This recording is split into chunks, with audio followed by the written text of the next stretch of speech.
Hey guys, welcome back to Trekyards. He is Commander He's Cockins. Captain Foley. And today we're here to talk about something exciting. Something came back in the episode 9, season 3, Vox card. Something came back. What are we talking about? Well, we've already done a first reaction, and boy, prepping this episode, the full breakdown, this thing got real. You know, yesterday was about the emotion, the feels of seeing this thing back after decades and decades. Because you've got to take it apart to put it back together, as Trekyards does. We've done some comparisons, we've done some views, we've done some colour grading. I'm super excited to see what you think, Stuart, because fundamentally, bloody gift to the fans and to the universe. And I'm really excited to talk to you about this bridge of Enterprise D today on Trekyards. So, we have the wide. Get it.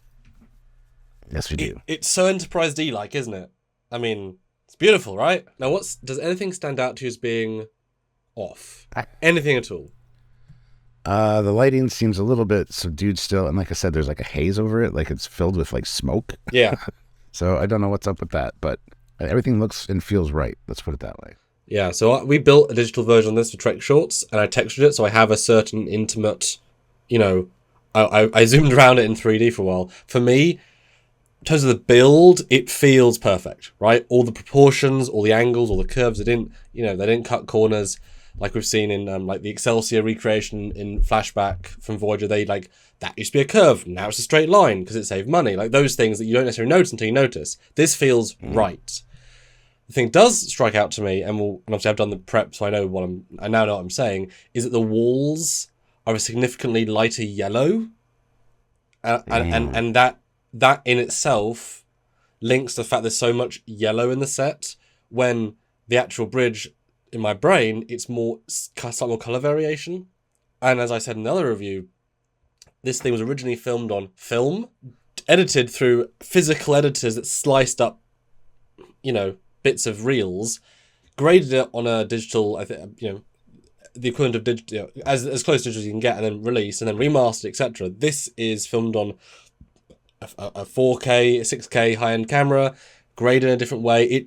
The color grade different way. So those things is entirely made differently. So I do believe the colors are a choice, because I mean, you've seen me, my Trek Shot Stuart, occasionally I can just change the hue of a uniform from a red to a wine, fix it in post. So I think a lot of that stuff it was probably painted perfect, but at some point down the line they chose a hue versus whatever. So that's what I see, but we'll see how accurate I am. The next set of shots, I mean, this was them showing off, because I've got 2 slides of what could have been 4 slides of constant new angles and new locations, each one screaming TNG. I mean, they didn't need to do so many angles, Stuart. Look, 3, it's TNG, yeah. They covered every angle that was used in TNG over the course of 7 years, I think, in that one scene. Yeah. Like even from behind the horseshoe and like looking like, and I appreciate that. I really do. Like Terry knows what he's doing, and he knows what he wanted to see. So, I mean, I have no problem with that at all, honestly. Yeah, it screamed to me, we built it all. Yep. We'll prove it. Well, exactly, yeah, because this could have been digital, right? And I wouldn't blame them, because every part is expensive. Small things like data, right? That is data. Turning, like that is the angle, right? That is the thing we saw. They couldn't help it. And yet new angles, like I don't remember ever seeing a side angle of Brent out of focus and LeVar for all of the one season he was in that position. Because they didn't often do as many depth of fieldy sort of foreground background shots like this. To it, I noticed significantly there's a lot more depth of field in their version of the sequence, which that's how I use the sets when I do these things. That was fun to see. But yeah, 3 great shots. Another 3 entirely different parts of the bridge. It keeps going, Stuart. Well, that's what I was talking about, because that one in particular stood out to me from behind the horseshoe, because you very rarely saw that in the series, but I always appreciated when you did. And I really noticed that one, because it really highlighted, look, we did the whole bridge, guys. What's so ironic, it looks so crisp, it looks fake, but that's because it looks like a perfect CG recreation, because it is real, because of course they didn't build it all. And it's, you know what I mean? It's so nice, that front view. It's all there. Yeah, it's fantastic. It's crazy. I love it. Okay, let's start some breakdowns. Now, caveat, what I did was, for my references for this, because we'll get into this in a second, the bridge does change throughout the seasons. we'll get into that right in a couple of minutes. I specifically used a bit of a meta reference, Best of Both Worlds, as the touchstone for these renders because Shelby, Borg, in mid-season, they kind of got their flow by then. I thought that was a good baseline. We'll see if it changed much after this. But this was something I found straight away because I'm trying to compare angles. And instantly, do you see what I mean about being a brighter, lighter yellow for the walls? No, the first thing I noticed was the carpet. Okay. Which is much brighter, much more red. But yes, I do see what you mean. Just the hue of the lighting seems off. Or like you said, the color correction. It's probably exactly like it was. I think they went out of their way to make it exact, like even down to the paint samples. Why wouldn't they? Exactly. And yet, visually, this is why it feels different to me, because those don't feel the same. They look the same, they don't feel the same. Yeah. One interesting thing to note, and this links to your haze vibe, look at the top shot, where there's a lot less depth of field, because it's what they did back then. You look at the top bright lights, they're almost blowing out. They're bright, they're vibrant, you can see it. The Picard one, even though they look bright, for some reason the way they present, like you can tell they're on brightly. For some reason they are very muted as a brightness value. So my assumption is they've graded it so that they don't want those ultra bright, so they've actually pulled it down in post, which looks off because it's clearly bright, but they have this weird shimmery grey hue.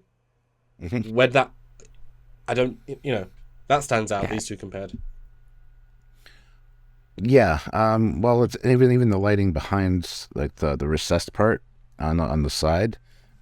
It's much more of like a daylight bulb kind of thing going on in the original one, and now it's more of a warm white. Well, yeah, I mean it was blue. Yeah, I mean that's the thing. Every single color variation. I mean, look at the top bridge; it's bright and colorful. The bottom one, everything feels like a closer hue to me, and these are subtle things, but yeah, by having yellow light on yellow surface, it doesn't pop in the same way.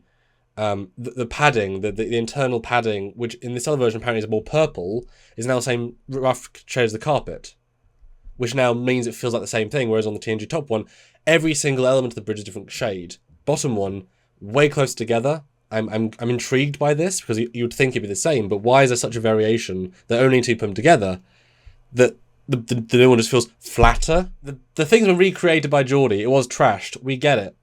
But of course, they're trying to replicate the originals. So that's what they're doing. We're just trying to compare. This was a bit of a thing I did, because the fact is I'm using Season 3, but that is also from a remastered Blu-ray.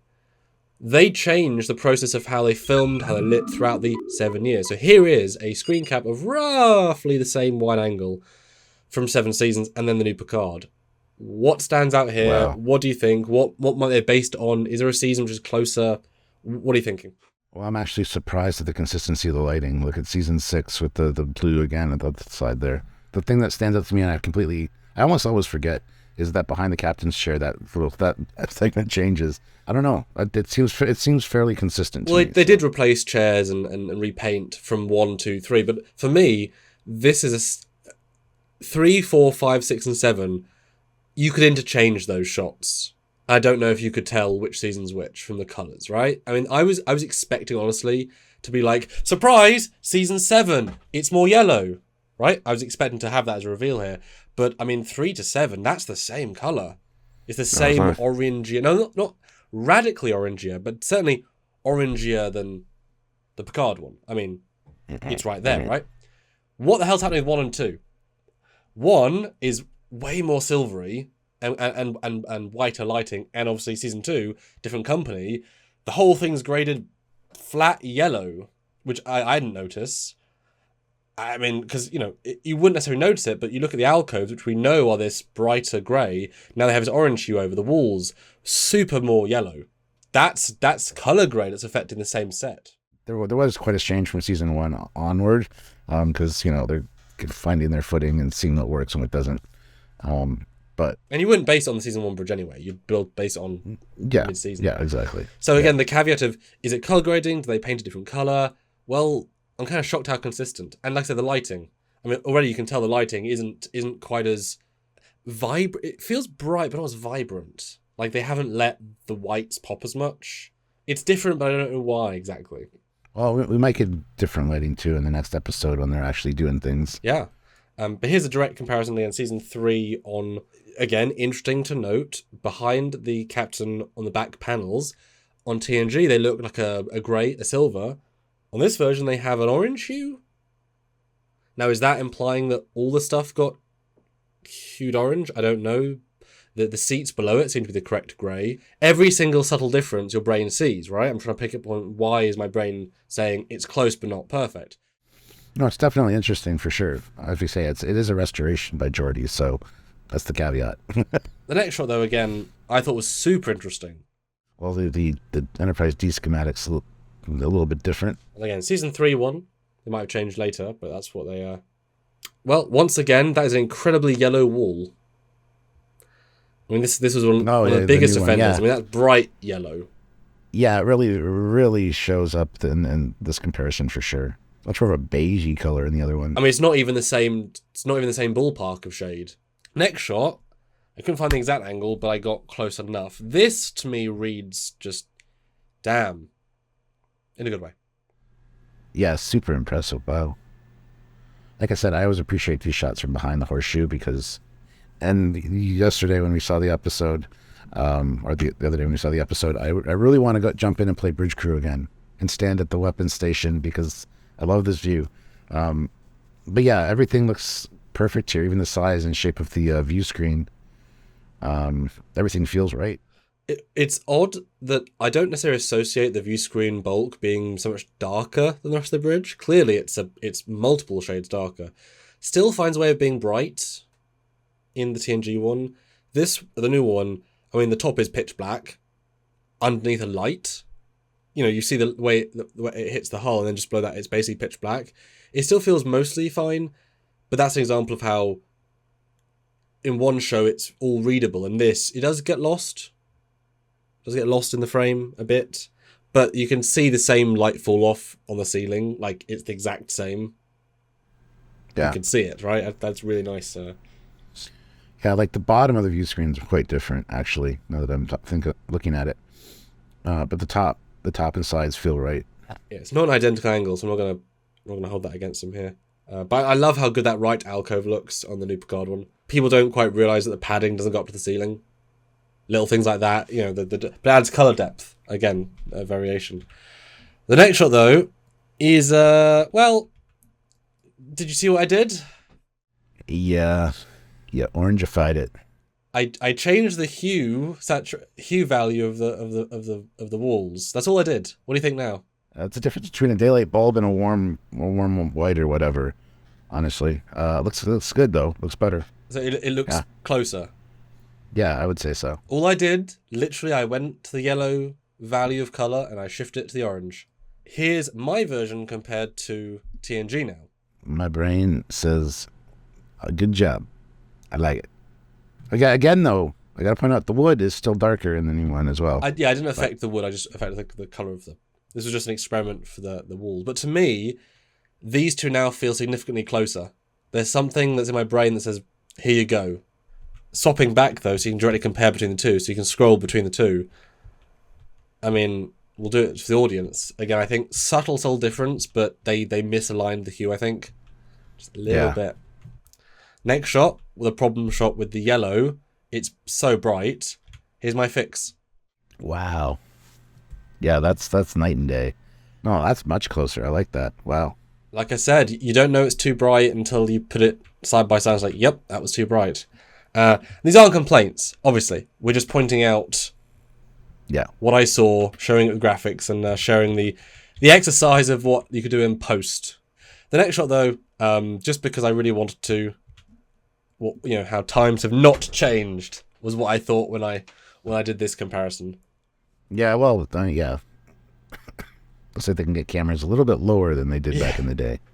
But I don't ever remember seeing the. I don't either. The screens. Obviously, they haven't changed the proportion of the set. That was possible, but I mean, if the cameras were this big and had to be on a tripod that was this big, now some guy can just hold it, and it's really cool. I mean, the amount of dynamicness you add from this is great. Yes. It's weird, but it's great. No, it looks fantastic. Absolutely. So I just want to end back again with this comparison of all 7 years, because while we are comparing it to one version, the definitive article is a variable palette, right? Absolutely, yeah. I just wanted to pick out and point out, and I knew what I thought I saw, and here's my way of showing it. Any sort of final thoughts? Now you're seeing at the. It could have included Generations, but Generations was a movie, and lighting was radically. It's harder to tell colors from a thing where they're doing harsh contrast and not quite as a fair comparison. Anything left to think with this full comparison? I just want to say that Terry and the team that built this did a fantastic job. I mean, even if some of the colors weren't available or whatever, they did their best to make it look exactly the same. And again, I think it might just be filming techniques and lighting that mess with the color. Well, as you saw, I could fix it in post. Yeah, exactly, yeah. So, yeah, fantastic job. Glad they did this. Glad they spent the money on it. And, this needs to be saved. This needs to be, like, on tour somewhere because this is a fantastic set. So, yeah, I mean, good job, guys. That's all I can say. Yeah, it's crazy. And I am certainly eager, as all of us are, to see this extensively used next week. Because for me, you spent all this money, all this time, and you can kind of feel a lot of the budget from the rest of the season went on this. Rightly so. I want to see half the episode, 3/4 of the episode on this bridge. I want to see them walking around it, having conversations, fixing things, going to the view screen, have a Picard moment where he's standing right on the view screen, talking to the Borg Queen, full screen with a white background, Season 1 TNG. Having this moment, Patrick already did the Picard, uniform tug without the uniform. I don't know if he did it intentionally. Probably didn't. I love it. I want to see, there's so many classic angles here that I want to see. I want to see Riker walk up to him. I want to see him express. I want to see Data do the life form song, maybe. Borg life forms. Anyway. Looking for Jack's life. You precious little crusher.